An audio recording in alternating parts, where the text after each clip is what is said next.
Nina shuddered and woke up. The same nightmare that had been haunting her for 10 years. She's sitting on Marcus Nietta's bike, holding onto his waist, and suddenly feels a strong jolt. Then she's thrown onto a stone slab by the road, pain piercing through her whole body. They say you don't feel pain in dreams, but Nina did. That ride turned the girl into a disabled person, not in a dream, but in reality. "Mom, I think I'll go for a walk," Nina said at breakfast. "What's gotten into you? You don't like being seen by people." Her mother looked surprised at her daughter. "I'll just go here, along the sidewalk, and come back. I don't know, maybe new plots will come to mind for my fairy tales, otherwise I'll run out of ideas soon." "What plots can come to mind here? Cars rarely even pass by our street." Her mother always grumbled. Since her father left them, she became closed off and embittered. And then there was the tragedy with Nina, which happened literally a few weeks later. It finally broke the woman. Nina often felt like her mother blamed her for everything, although the divorce was long overdue. They were just too different from her father. The girl didn't blame her dad. She understood that he had finally found his true love, even though he was almost 50 at the time. Nina was on her way home when she saw them. Marcus was carrying a baby in his arms, and next to him was the once plain Ana Blanco. Tears welled up in her eyes, and Nina turned away, not wanting to meet his gaze. If it were up to her, she would have gone to the ends of the earth just to never see Marcus Nietta again. He was living his life to the fullest. And to think he used to laugh at the quiet Ana, who used to wander the school corridors like a shadow. And now this young woman couldn't be called plain. It was clear she took care of herself, and she was dressed stylishly and tastefully. Maybe she was just happy? They say when people feel happy, they look better, they blossom. Nina glanced back discreetly to watch the friendly family and didn't notice that the path had ended and it was time to turn towards home. She only snapped out of it when she crashed into the black Jeep parked opposite her house. "Oh, great," the girl muttered, trying to reverse. A scratch appeared on the polished surface of the car. "Just what I needed." "Need a hand?" a young man asked, opening the door. Nina tore her gaze away from the scratch and looked up. "Nina? Nina Hill?" "Yes," she said, bewildered. "Do I know you?" "Come on. I'm Soren Ortiz. Don't you remember me?" "Soren. I would never have recognized you. You've grown up so much. Where's that skinny boy who was always solving problems instead of living?" Nina was genuinely glad to see an old acquaintance, someone from her past life. "My daughter and I are going to live here now." Soren jumped out of the car and pointed to the house next to where he parked. "You're kidding. Right in front of my house?" "Yes. I used to walk around here in circles just to catch a glimpse of you for a moment." He looked Nina in the eyes. "You know, Soren, I've often thought about you." "I can't believe it. A nerd like me didn't interest you." "No, I mean, after that terrible accident." "What happened?" "I left right after graduation. I don't know anything about what happened here without me." "It's a long story, Soren. I'll tell you sometime if you want." Nina steered the stroller towards her house. "We'll settle in with Evita and definitely invite you over," Soren said, opening the trunk. "Soren, I scratched your car, it seems," Nina said guiltily. "I'm ready to take the punishment." "Nonsense. I was planning to repaint the car anyway. See you later." Until next time, Nina moved forward. "I wonder what would have happened if I had reciprocated Soren's feelings back then," Nina thought, sitting in her room. Soren couldn't take his eyes off her back then, but what about it? She started dating the handsome Marcus. That guy turned her head. She thought it was a love for life, but it was just a childish illusion. On that day, Nina hurried home after classes. Her mom asked for help around the house. Her mood was dismal. She had quarreled with her friend over some nonsense. Although it wasn't nonsense, at least not to her. Mia really liked Soren Ortiz. The girl desperately wanted to date him, but he only had eyes for his assignments and for Nina Hill. What do you want from me, Mia? Want me to drag him over to you by the hand? Or maybe promise to kiss him so he'll start dating you? You're arrogant, Mia yelled and stormed out of the classroom where they were arranging chairs on desks at the teacher's request. Yes, Nina went too far. She shouldn't have spoken like that. But it's hard to understand a girl who has just turned 16. Nina was always a bright girl, good at her studies, and into dancing. She even thought about making a career out of dancing. It's hard for her to understand someone who's pining over a botanist who only solves problems and sits on the windowsill, staring thoughtfully out the window. Nina flitted out of the school building. Kids were running around the yard in groups. Nina, she heard behind her. She turned around. It was Soren Ortiz. It was evident the guy was nervous. Maybe we could go to the movies, he timidly suggested. Soren, tired of your assignments already? Nina said mockingly. Switching to girls now? It's just. I've wanted to tell you for a while. I really like you, Nina. Soren, here's my advice, go to Mia, my classmate. She's been pining over you for a long time, maybe something will work out for you guys. Nina looked him straight in the eye. Her gaze was cold. It was as if she was mocking him. And you'll pine over Marcus Nieto, huh? Soren suddenly asked quite boldly. Well, go ahead, while there's still room on his moped. You'll be his next girlfriend for a couple of months. The guy abruptly turned around and walked away. Nina felt slightly uncomfortable. Not only did she argue with Mia and feel slightly guilty, but now this nerd Soren. Nina quickly headed home. Another unpleasant surprise awaited her there. Her father told her mother that he was leaving her. For some reason, Nina couldn't be angry with her father. She understood that living with her mother was a challenge. She was always dissatisfied with something, blamed her husband, and even her daughter for giving them her best years and getting only indifference in return. Rehaina wanted to be a model. She even started working with a fairly well-known photographer, but then found out she was pregnant. She had to marry Nina's father and become a mother and housewife. The dream of being a model had to be forgotten. Perhaps that's why the woman could never forgive herself for not choosing her career. Nina, forgive me, honey, her father said, loading things into the trunk. I love you very much and I'm ready to support you if you need it. You don't mind if we keep in touch, do you? No, Dad, of course not, Nina replied, hugging her father. I understand that you and Mom are different people.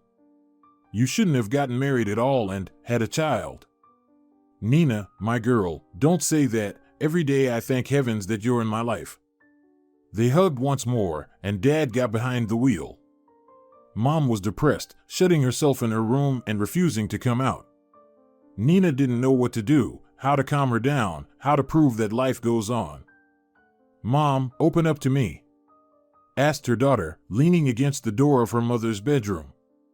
I don't want to talk, she answered deftly. I don't want to hear your accusations that I was a bad wife, so my father found a good one. Mom, I would never say such a thing. You are who you are, and I love you just the way you are. You're my mom. You can still find your soulmate. What are you talking about? Who needs me at 40? I don't even have a profession. You talk like you're 80. Mia's aunt got married at 42. Happily, by the way. The mother was silent. The girl heard only her occasional sobs. The girl decided to leave her mother alone and went to her room. Nina was pulled out of her gloomy thoughts by Melissa's call. Ale, Nina answered sourly. Hi. Listen, Nina, Marcus Nieto is having a party tonight. I was invited on the condition that I come with you. He seems to have a crush on you. The girl giggled merrily. Melissa, I don't feel like partying tonight, Nina said sadly. What's wrong? You like to party. I do, but it's just that my mom's upset and I have to support her. You know, girlfriend, sometimes it's better to leave your parents alone and go out and have fun. And this party is gonna be awesome. Come on. Come on. Don't you want to know why they asked me to take you along? I, for one, really want to. Okay, Mealy, I'll think about it. You have half an hour. The girl passed out. Strange, Nina thought, does Marcus really like me and decided to invite me to his party through Melissa? What if this party is even organized for that? Nina's heart raced. She, like many girls at school, liked Marcus Nieto. He was good-looking, funny, liked to ride his moped and throw parties, but at the same time, he was a shallow guy. Not a nerd like Soren Ortiz, but he had a good GPA. Marcus managed to do everything, party and still have enough time to study. Nina dialed Melissa's number. So, girlfriend, I see you're ripe for the picking, huh? You ready to turn Marcus' head? I'm ready to have a good time tonight, Nina said cheerfully. We'll pick you up at 8. Melissa went out with Bruno, Maris's friend. Shall we dance? Marcus took Nina's hand. Goosebumps ran down her body as the guy pulled her much closer to him than the dance required. Nina felt dizzy. She didn't realize whether it was from the cocktail or from the closeness with this handsome man. She didn't care. She didn't want to think, she just wanted to dance with Marcus, pressing herself against him and breathing in the scent of his expensive perfume. That night they never parted. Nina, let's be together, Marcus said suddenly. His face was very close, and a moment later the two merged in a kiss. Words were not needed. Nina agreed to be his girlfriend. They started dating. Nina's life changed drastically. Marcus was always looking to see her. Nina was just waiting to see him again. Her mother didn't forbid her to go out late at night. It was as if she didn't notice her daughter at all, always being depressed. It was a warm July evening. Nina fidgeted in front of the mirror, choosing what to wear. She and Marcus were going to another party. He was supposed to pick her up any minute. The girl glanced in the mirror and was pleased. A light blouse with black butterflies on a yellow background and dark pants made Nina especially fresh and attractive. Kiss me, Marcus asked, sitting behind the wheel of his moped. Nina nuzzled the guy's neck. No, a real kiss. He turned to face her and pressed his lips to the girl's. Make way, Marcus. Nina tried to interrupt this sweet kiss. But it was too late. A bump, a jolt, and she was thrown right onto the stone slab by the road, wild pain all over her body, darkness. Nina slowly emerged from the enveloping fog around her. It was difficult to breathe with tubes in her nose and throat. It was hard to open her eyes, the bright light was literally blinding. Nina struggled to move her hand. Awake, said the nurse standing nearby. Can you feel your legs? Nina didn't quite understand what she was talking about. She tried to move her legs, but couldn't. It was as if she couldn't even comprehend where her legs were.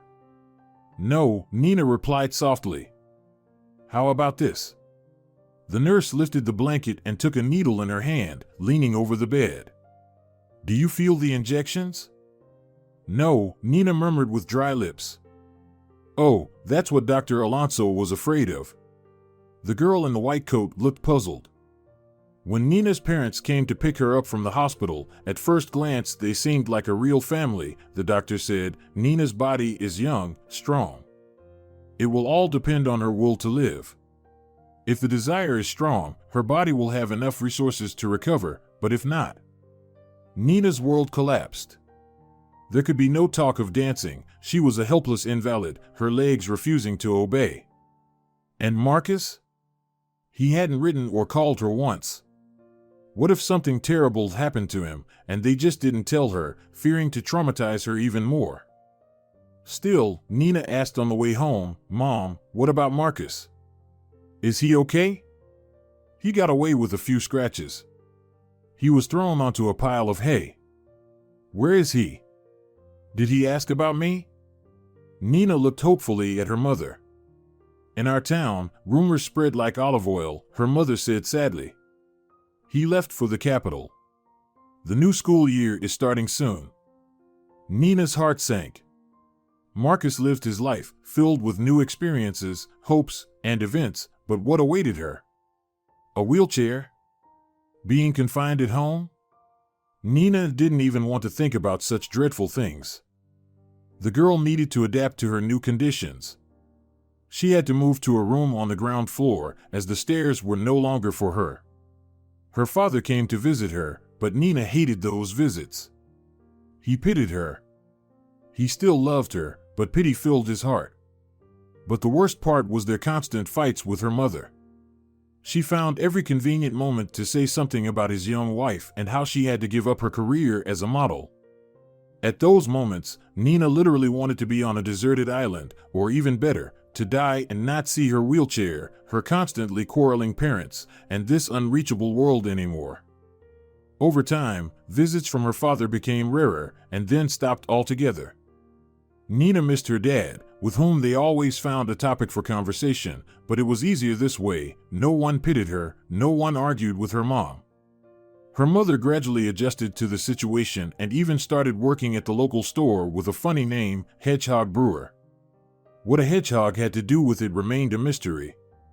Nina laughed, saying that maybe the owner just really loved those little animals. Years passed, but Nina never had enough resources to start walking again. Her only solace was reading.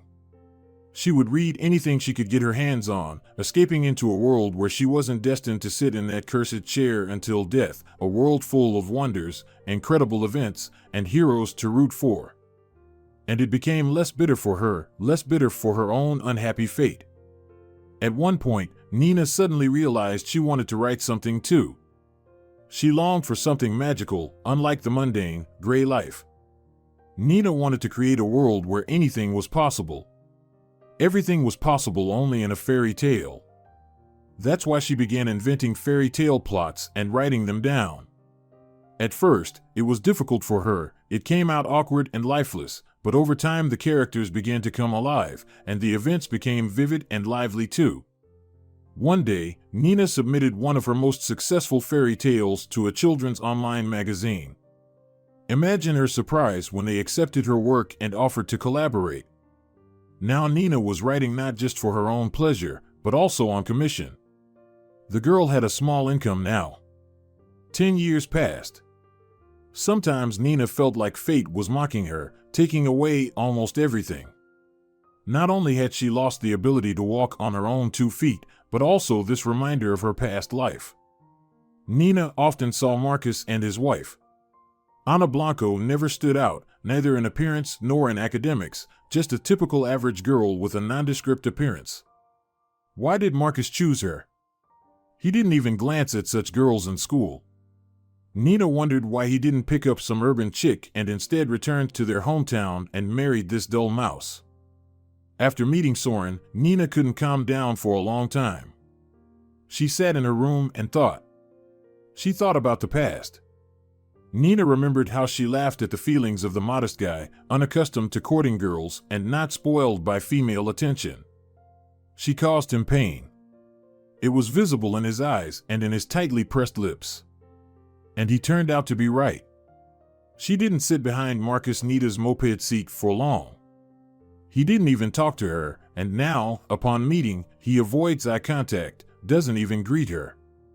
Nina hated this man and his unremarkable wife.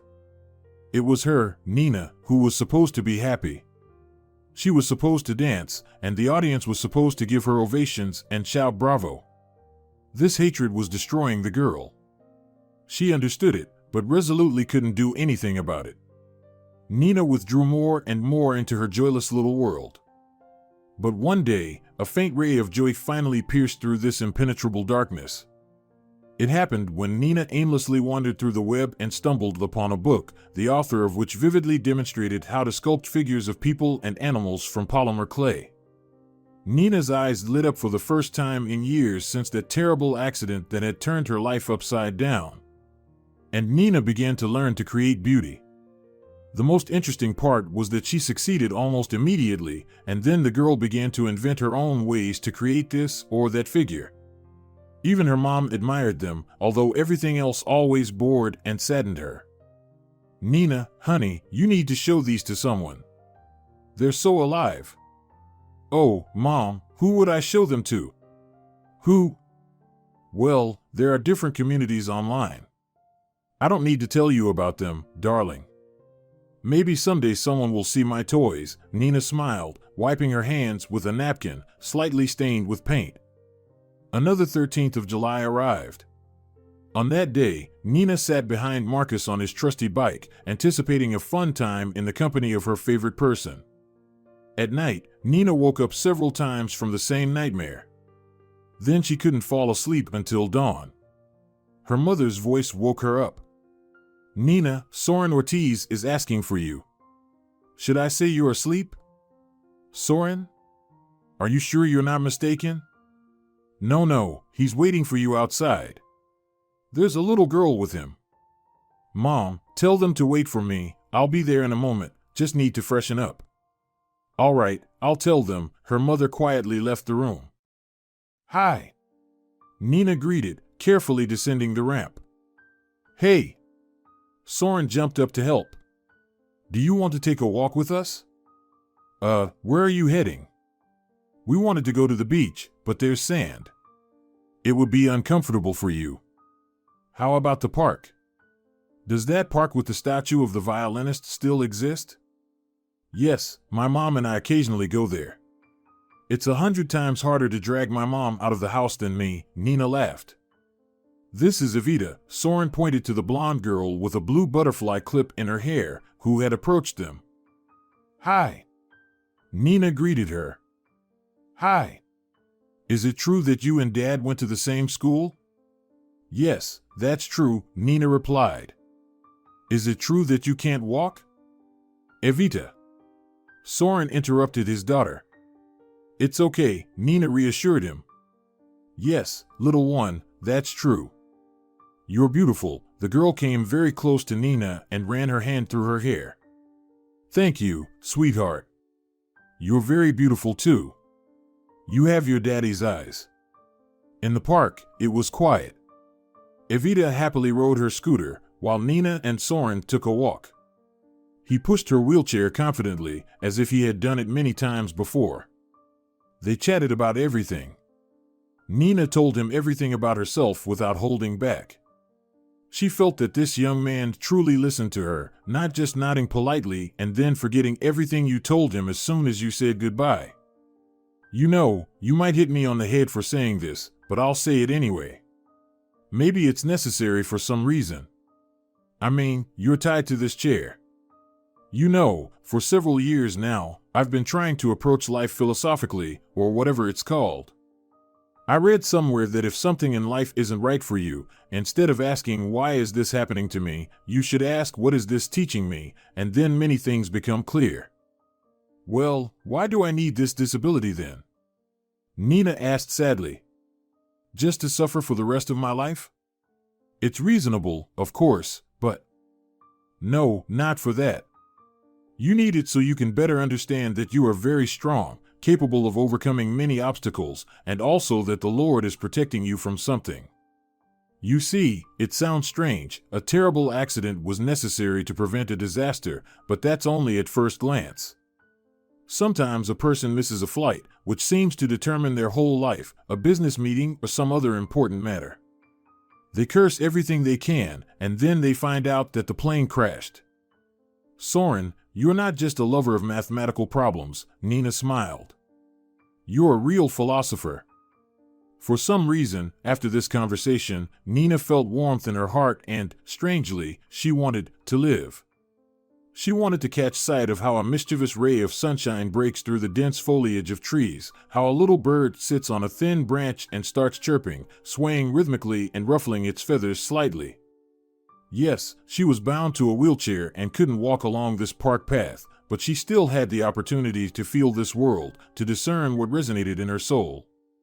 She could describe it in her next fairy tale or even create something else, a story or a novel.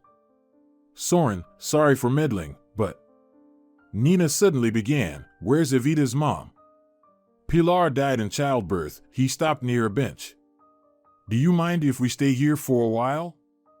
Nina nodded. The spot was so cozy, quiet, and conducive to heartfelt conversations. Pilar and I met at university and started dating right away. After a while, we got married and lived with my parents. We studied, worked part-time, and dreamed of our own home. I told her about my hometown. Can you imagine? She was so eager to move here, she didn't like the hustle and bustle of the capital. I probably wouldn't have loved it either, Nina sighed. We wanted our baby to be born after we had settled in life, but not all of us decide, not at all. Pilar got pregnant. Everything was going well, but my wife didn't survive childbirth. The doctors couldn't do anything.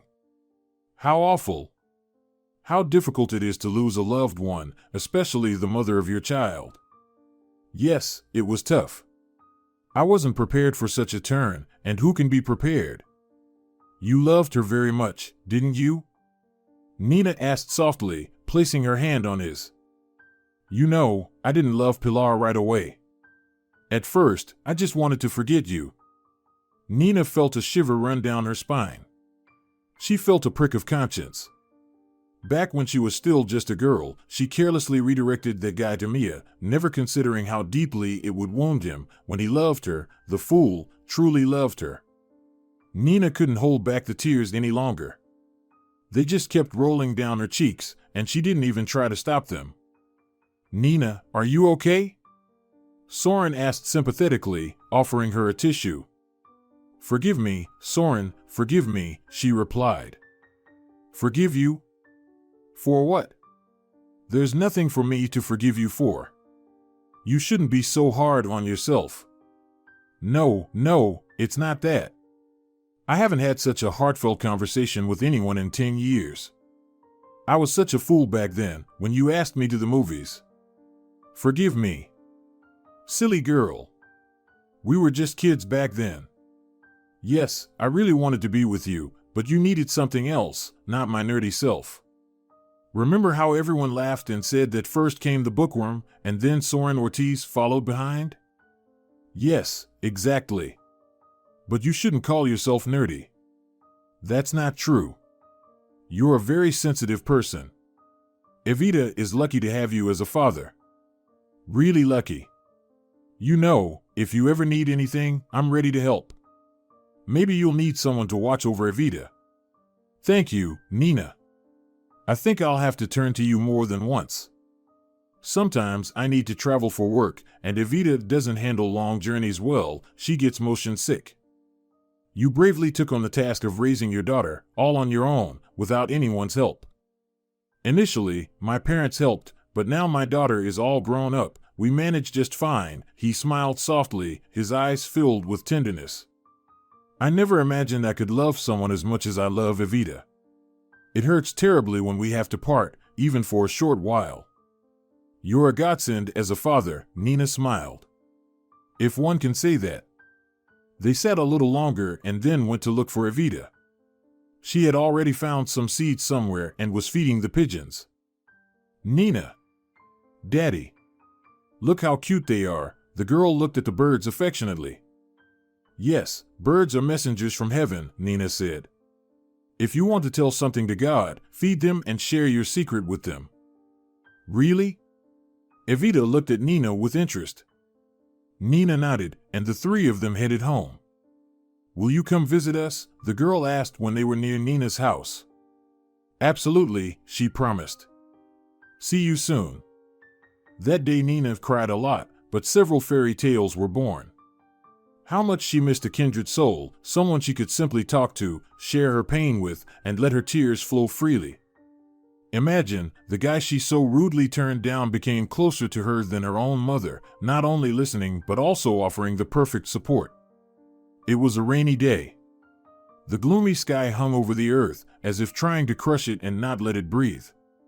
Nina sat at her writing desk. Not a single plot came to mind. Annoying thoughts crept in, that loneliness would accompany her for the rest of her life. The ringing of the phone broke her reverie.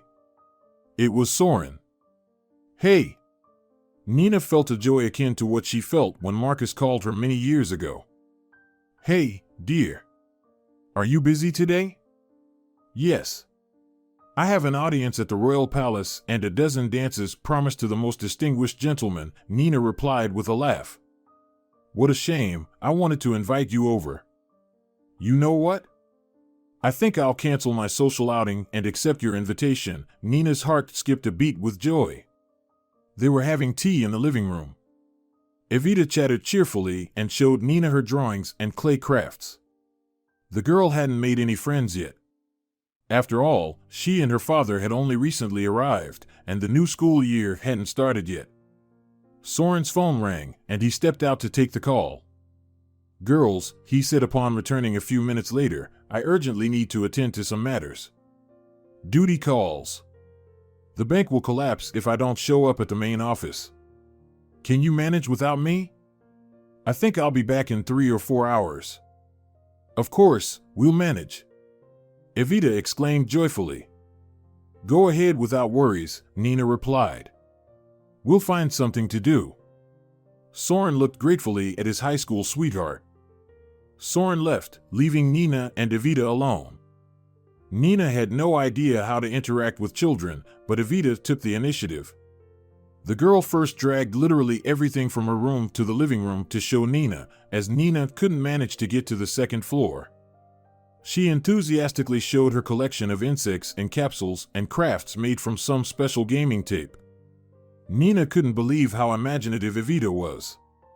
You know, the girl said when they decided to have lunch, I think you're an enchanted fairy.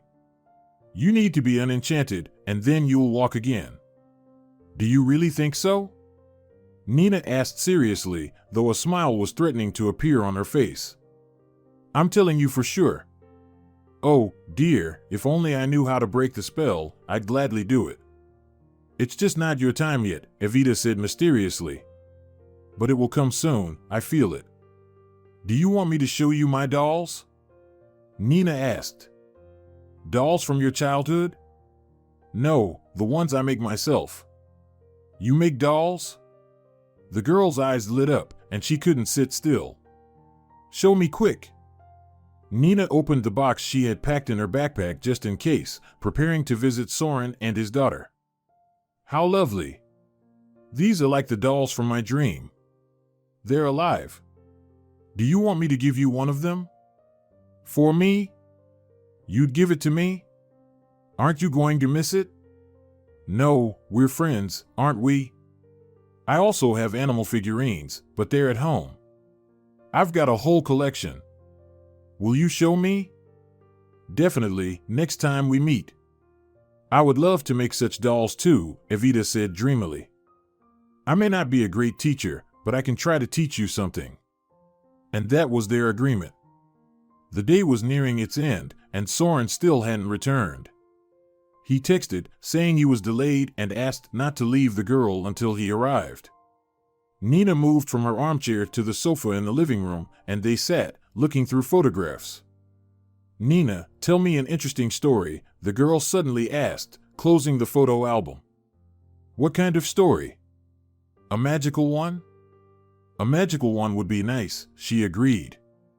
And Nina told her young companion a few fairy tales she had recently composed.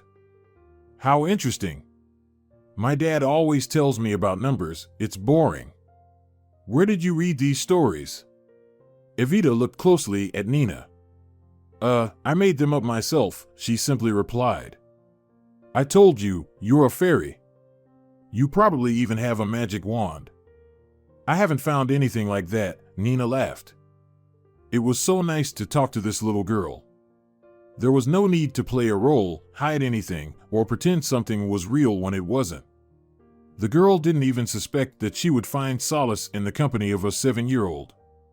They fell asleep on the living room couch, cuddled together under a blanket. Nina was living her usual life. But still, something had changed. The girl spent quite a lot of time with Evita. She watched with fascination as Evita worked on her plastic figures, diligently trying to imitate everything Nina did. Nina was even surprised by the little girl's diligence. Nowadays, most kids prefer gadgets and entertainment, but Evita was completely unlike them, as if she had come from another time to our days. One day, Evita surprised Nina. Nina, do you mind if I talk about you at school? Who will you tell? She wondered. We'll have an evening where everyone who wants to can talk about an amazing person. I want to talk about you. What's so amazing about me? The girl was astonished. Everything. You're a storyteller and a sculptor in one bottle. And also, you're enchanted. Sweetie, I somehow think no one will be interested in listening to me, but if you insist, I agree. Let's bring your toys and fairy tales too. Evita jumped around Nina, unable to sit still. She was overflowing with joy and some incredible excitement. The evening of amazing people arrived. Nina was nervous. She hadn't been in her old school for 10 years. Along with fear, the girl felt curiosity about how everything had changed there, whether there would be familiar faces. The evening was organized somewhat unusually. It wasn't held in the auditorium, as usual, but in the schoolyard, in a tent specially set up for this event right in the middle. Each participant stepped into the center of the circle and made their presentation. A projector was provided, displaying images of people and their achievements mentioned in the presentations. Without exception, all the kids talked about some geniuses of the past who had contributed to science or art. It was Evita's turn. I want to talk about a fairy. The girl began.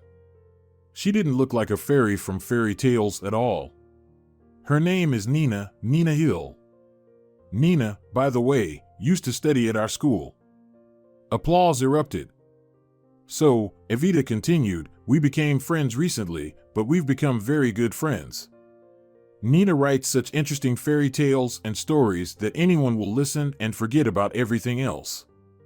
And Nina also teaches me to sculpt dolls and animal figures. Here are some photos. The girl pointed to the screen, where photos of their toy sculptures appeared. Applause erupted again. Let's invite this mysterious fairy here, said the hostess in a bright yellow dress and a hat with a black feather. The audience clapped and started looking around. No one could have imagined that the fairy was confined to a wheelchair. Soren wheeled Nina to his daughter in the center of the circle. Here's my fairy, Evita smiled. She's still enchanted and sitting in a special chair. But soon she'll grow wings again. An evil witch once got angry with Nina and deprived her of her flying gift. Please tell us a bit about yourself, the hostess requested, handing the girl the microphone. Hello. I'm Nina Hill. I did indeed study at this school. I used to dream of becoming a dancer, but fate decided otherwise. Perhaps it wasn't my path, and to prevent me from making a mistake, it essentially took away my legs. At first, it was very difficult. But you know what became my salvation? In the tent, there was complete silence. Books. I read them. I lived the lives of the characters, escaping from my dull world into theirs, bright and marvelous, full of adventures or events that made me laugh or cry. And then I wanted to write something too. And I did. And I continue to write, Nina said. And dolls? The host asked. Yes, dolls, that's a separate story, Nina said dreamily. She stopped being embarrassed. She didn't care anymore how she looked or what the children and adults gathered here thought of her. Who taught you to create such beauty? The host shook her head, the feather on her hat swaying like a sail in the wind. A book I found on the internet. Or rather, its wonderful author. I followed the instructions. At first, it turned out terribly.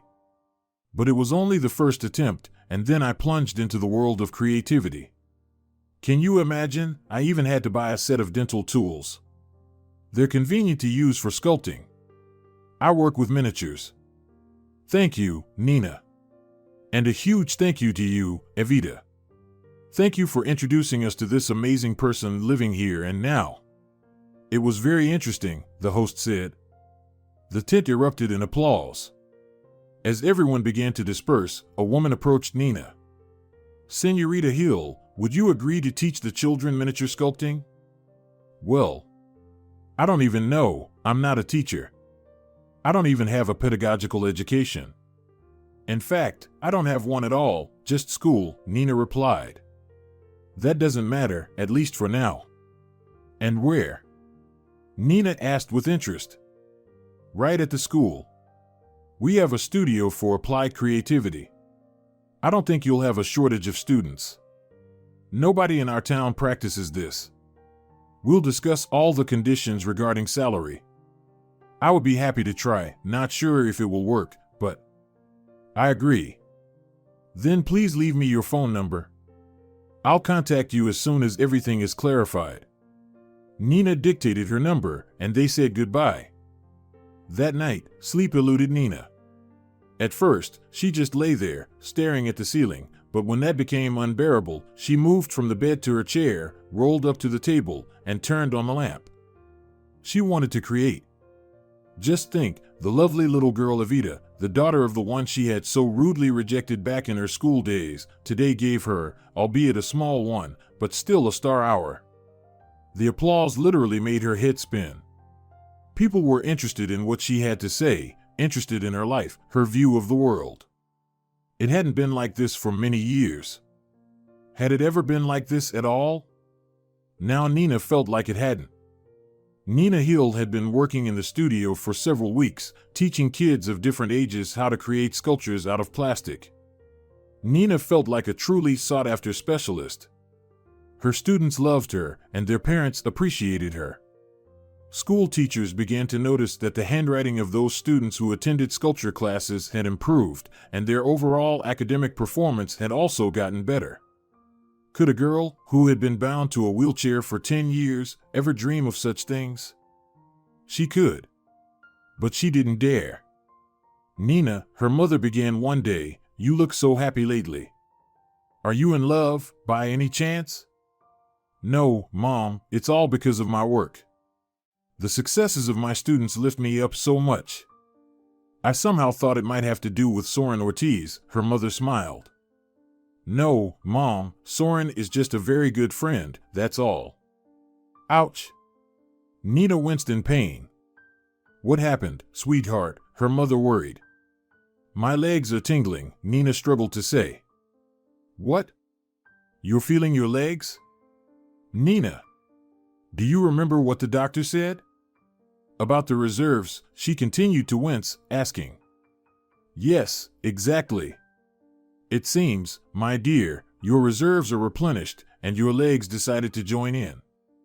But that can't be, they haven't worked for over 10 years, and now. You simply truly wanted to live," her mother glowed with happiness. Nina hadn't seen her like this in years, maybe never. "Try wiggling your toes," the doctor said calmly. "How?" Nina was surprised. "Just try. Imagine you just need to move your toes. It doesn't matter that you haven't walked in over 10 years.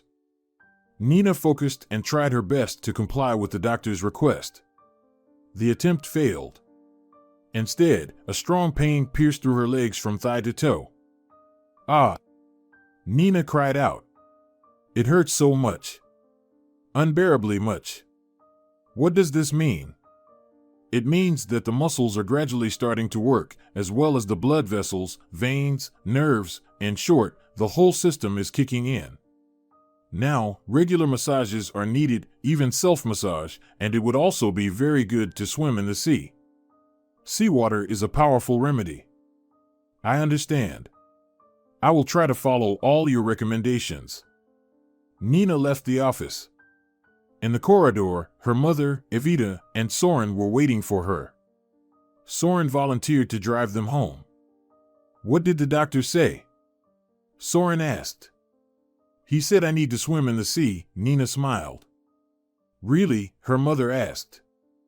"Yes, it's true. My lower limbs are starting to work. I'm such a fool." Soren slapped his forehead.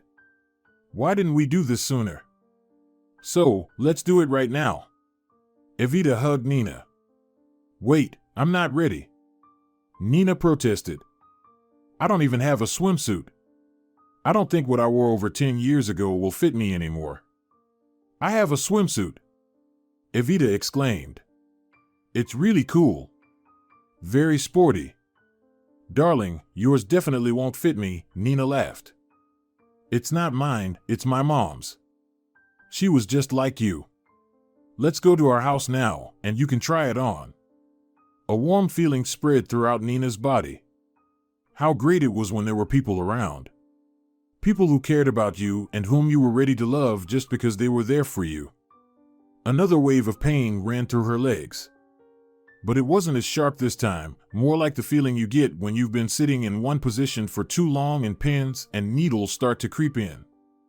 Let's start with ice cream, Nina suggested. Everyone agreed. We'll just celebrate the autumn holidays, Evita exclaimed joyfully and ran towards the clinic's exit. Everyone hurried after her. You never know, all the ice cream might be sold out. Dear viewers, if you enjoyed the story, please support the video by liking it and leaving a comment. Thank you very much.